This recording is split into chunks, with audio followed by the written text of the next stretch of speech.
আসসালামু আলাইকুম প্রিয় ভাই ও বোনেরা। আজকের আলোচনার বিষয় এমন একটি সত্য যেটা আমরা সবাই জানি, কিন্তু খুব কম মানুষই তা নিয়ে গভীরভাবে চিন্তা করি। বিষয়টি হলো, আমরা কি সত্যি কবরে যাওয়ার জন্য প্রস্তুত? এই পৃথিবীতে আমরা কত পরিকল্পনা করি, পড়াশোনা, চাকরি, ব্যবসা, বাড়ি গাড়ি, পরিবার, সবকিছুর জন্য প্রস্তুতি নেই, কিন্তু যে যাত্রা একদিন নিশ্চিতভাবে শুরু হবে, সেই কবরের জীবনের জন্য আমরা কতটুকু প্রস্তুতি নিয়েছি একবার ভেবে দেখুন। আজ আপনি সুস্থ আছেন, হাসছেন, কথা বলছেন, কিন্তু এমন অনেক মানুষ ছিল যারা গতকালও আমাদের মতোই স্বাভাবিক জীবনযাপন কাটিয়েছে। তারা কি জানতো আজই তাদের পৃথিবীর শেষ দিন? কখনোই না। মৃত্যু কোনো বৃদ্ধের জন্য নয়, কোনো অসুস্থ মানুষের জন্যও নয়। মৃত্যু হলো আল্লাহর নির্ধারিত সময়, যা শিশু, যুবক, বৃদ্ধ সবার জন্যই আসবে।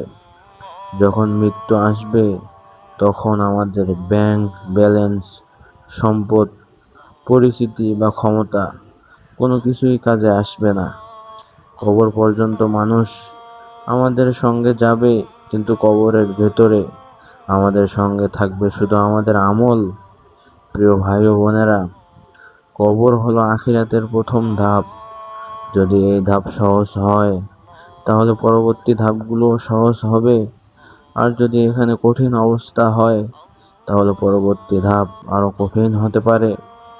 নিজেকে প্রশ্ন করুন, আমি কি 5 ওয়াক্ত সালাত নিয়মিত আদায় করি? আমি কি আল্লাহর আদেশ মেনে চলার চেষ্টা করি? আমি কি মা বাবার হক আদায় করছি? আমি কি মানুষের হক নষ্ট করছি না? আমি কি গুনাহ থেকে বাঁচার চেষ্টা করছি? আমি কি তওবা করে আল্লাহর কাছে ফিরে আসছি? যদি এসব প্রশ্নের উত্তর আমাদের চিন্তায় ফেলে দেয়, তাহলে বুঝতে হবে আমাদের আরও প্রস্তুতি দরকার। অনেক সময় আমরা ভাবি, এখনো তো অনেক সময় আছে, পরে তওবা করব, পরে ভালো হয়ে যাব। কিন্তু মৃত্যুর কোনো বয়স নেই, কোনো সময়সূচি নেই যে হঠাৎ করেই চলে আসে। আজ যারা কবরে শুয়ে আছেন, তাদের অনেকেরই হয়তো আগামীকালের পরিকল্পনা ছিল, কিন্তু সেই আগামীকাল তাদের জীবনে আর আসেনি। তাই একজন বুদ্ধিমান মানুষ সেই ব্যক্তি যে মৃত্যুর আগে মৃত্যুর জন্য প্রস্তুতি নেয়। প্রস্তুতি কিভাবে নেবেন? প্রথমত, 5 ওয়াক্ত সালাতকে জীবনের অংশ বানান। দ্বিতীয়ত, প্রতিদিন কোরআন তিলাওয়াত করুন, যদিও অল্প হয়। তৃতীয়ত, বেশি বেশি তওবা ও ইস্তেগফার করুন। চতুর্থত, মা বাবার সেবা করুন এবং মানুষের হক আদায় করুন। পঞ্চমত, গোপনে এমন কিছু নেক আমল করুন যা শুধু আল্লাহ জানেন। মনে রাখবেন, কবর কোনো ভয়ের জায়গা নয় তাদের জন্য যারা ঈমান ও নেক আমল নিয়ে আল্লাহর কাছে ফিরে যায়, বরং মুমিনের জন্য কবর জান্নাতের বাগানসমূহের একটি বাগান হয়ে যায়।